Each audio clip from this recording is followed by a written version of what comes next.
Espíritu Santo, sopla en cada rincón de nuestro corazón. Llénanos. Como soplo que del cielo vino a mi corazón, fue la dulce y grata presencia de tu Espíritu, mi Dios, que llenó de consuelo y de paz mi interior. Fue tu unción en mí, Santo Espíritu.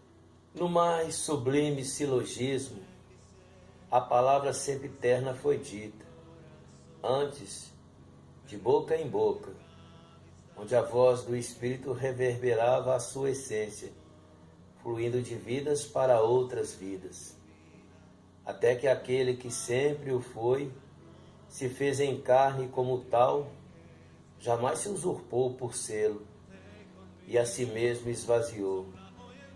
Pois o Verbo se fez carne e habitou em meio a nós, para que por intermédio de sua palavra, a própria palavra transcendesse.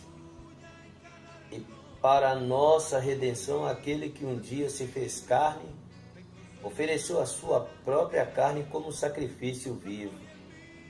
E aquele que aqui viveu, que ensinou o amor, e por este amor sofreu, autenticou seu sacrifício, pois por causa dele morreu, e a sua morte o pecado removeu.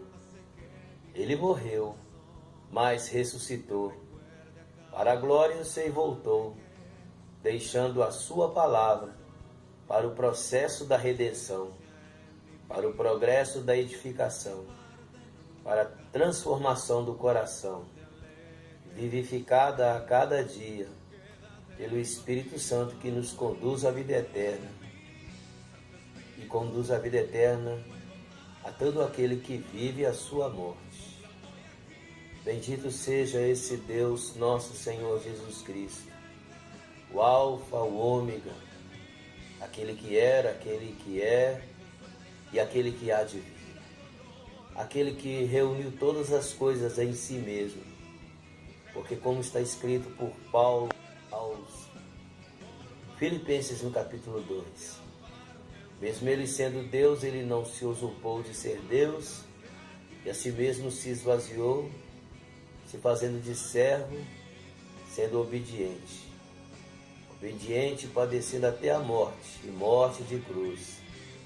Mas também no mesmo capítulo 2 do livro de Filipenses, nós encontramos o que diz que o Pai o glorificou de modo soberano, ou seja, soberanamente.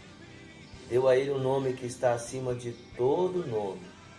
E ao nome de nosso Senhor Jesus Cristo, se dobra os joelhos dos que estão nos céus, na terra e abaixo da terra.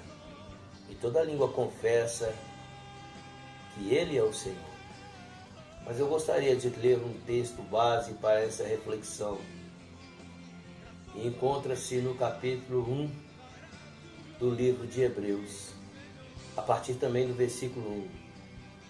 Havendo Deus antigamente falado muitas vezes e de muitas maneiras aos pais pelos profetas, nos falou nesses últimos dias pelo Filho, a quem constituiu o herdeiro de tudo, por quem também fez o mundo. E é esse Deus maravilhoso, que tem todas as coisas sobre o teu domínio, sobre o teu poder. Já no Evangelho de João, no capítulo 1, também no capítulo 1, logo no primeiro versículo, testifica-se pelas letras de João o que disse o Messias, o que disse esse Deus maravilhoso. No princípio era o Verbo, e o Verbo estava com Deus, e o Verbo era Deus. Ele estava no princípio com Deus, e todas as coisas foram feitas por Ele. Sem Ele nada do que foi feito se fez. Nele estava a vida, e a vida era a luz dos homens. E a luz resplandece nas trevas, e as trevas não compreenderam. Enfim, por isso é que eu falo que Jesus é a metáfora humana. Porque simplesmente eu não consigo compreender como pode um ser tão incomensurável caber dentro de uma forma física, de uma forma corpórea. Porque eu creio, como testificou nas Sagradas Escrituras, um texto muito profundo do livro de Isaías, em que o próprio profeta, cerca de 740 anos, deixou testificado quando disse que um filho se nasceu, um menino se nos deu, e o repente estava sobre os seus ombros. E continuou dizendo que o nome dele seria Maravilhoso, Deus Forte, Pai da Eternidade e Príncipe da Paz. Aquele profeta que viu logo no início, no capítulo 6, a glória eterna na sua visão assombrosa, contemplou a glória divina, quando disse que ele estava sentado sobre um alto e sublime trono, e que as abas das vestes cobriam esse trono, e que os querubins clamavam dizendo uns aos outros: Santo, Santo, Santo é o Senhor dos Exércitos. E de repente ele faz menção desse Deus maravilhoso, e já no capítulo, lá para o final, no capítulo 53 do livro de Isaías, ele tem uma visão bizarra. E isso ficou testificado para os anais da história. É incrível que quando ele teve essa bizarra visão, ele mesmo disse que ele não tinha parecer e nem formosura. Não tinha nada dele que nós pudéssemos achar graça. E continua dizendo nesse capítulo 53 que ele levou sobre si as nossas pisaduras, as nossas enfermidades, as nossas transgressões.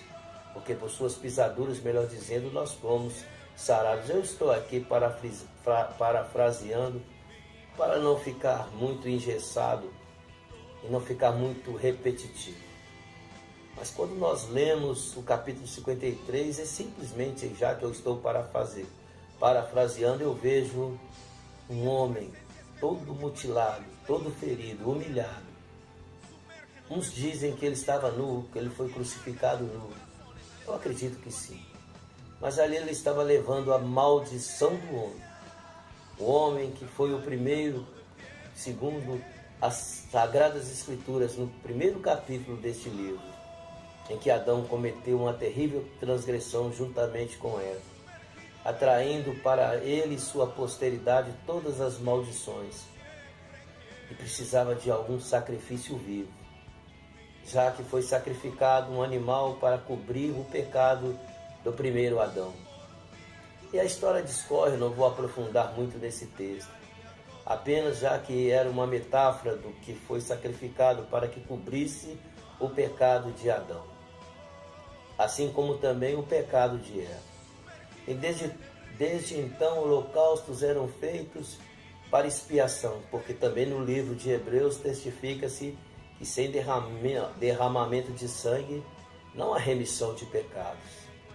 Mas era preciso de um derramamento verdadeiro. Isso testifica isso no capítulo 9, se nós lermos no livro de Hebreus, quando chega a dizer que já não estava adiantando o sacrifício de animais, mas era preciso de um que sacrificasse e limpasse de uma vez por todas. E então aquele que um dia Isaías viu logo no início, na glória de Sião, na glória eterna do Monte Santo, desse monte espiritual, nos céus dos céus, aquele que era o Senhor e sempre foi o Senhor dos senhores, aquele que ele viu sentado sobre um alto e sublime trono. De repente, depois ele viu essa visão terrível testificada no capítulo 53. E essa visão nada mais, nada menos era do que o Senhor Jesus, que ofereceu a si mesmo para um sacrifício vivo, para que de uma vez por todas pudesse haver uma purificação eterna. E todo aquele que entrega literalmente o seu coração, reconhece que é um homem falho, pecador, encontra nesse mesmo Deus chamado Jesus Cristo a remissão dos seus pecados, o perdão, a entrada. É justificado, porque a partir do momento que nós nos prostramos nós que somos a descendência de Adão, quando nós entregamos a nossa vida ao Senhor Jesus, que é o segundo Adão. Porque também nós lemos no livro de Romanos que por causa de Adão o pecado chegou sobre essa terra. Nós também lemos no mesmo livro de Romanos que o salário do pecado é a morte. E nós estávamos condenados para todo sempre. Mas, como também testifica no capítulo 8 do livro de Romanos, porquanto não há condenação para aqueles que estão em Cristo Jesus, que não andam segundo a carne, ou seja, aqueles que crucificou também a sua carne ao renunciar o seu ego, ao aceitar a vida eterna que esse Deus maravilhoso chamado Jesus Cristo pode nos propiciar. Porque Ele mesmo sendo Deus, como testifica no livro de Filipenses, como também testifica por João no testemunho das palavras em que ele deixou registrado no capítulo 1. Porque no princípio ele era Deus. Ele era o Verbo e o Verbo era Deus e o Verbo estava com Deus. Mas o Verbo se fez homem. E o incrível que pareça, porque voltando a 740 anos antes deste homem vir ao mundo, ou antes desse Messias maravilhoso vir a este mundo, segundo testificou Isaías no capítulo 53, quando ele falava e deixou testificado quem deu crédito à nossa pregação, a quem se manifestou o braço forte do Senhor, recapitulando o que foi dito 740 anos antes de Jesus Cristo nascer de uma virgem, porque também a própria palavra diz que a virgem daria um filho. Enfim, para concluir, quem é que deu crédito a esta pregação? E ele veio para o que era seu, os seus, segundo testifica no capítulo 1 do Evangelho de João, no versículo 12. Ele veio para o que era seus, mas os seus não o aceitaram. E nós vimos nestes filmes, que é tirado deste livro, onde a nação de Israel preferiu crucificar a Jesus e soltar Barrabás. Mas nós aceitamos esse sacrifício. Por isso eu chamo Jesus do holocausto perfeito, o sacrifício perfeito.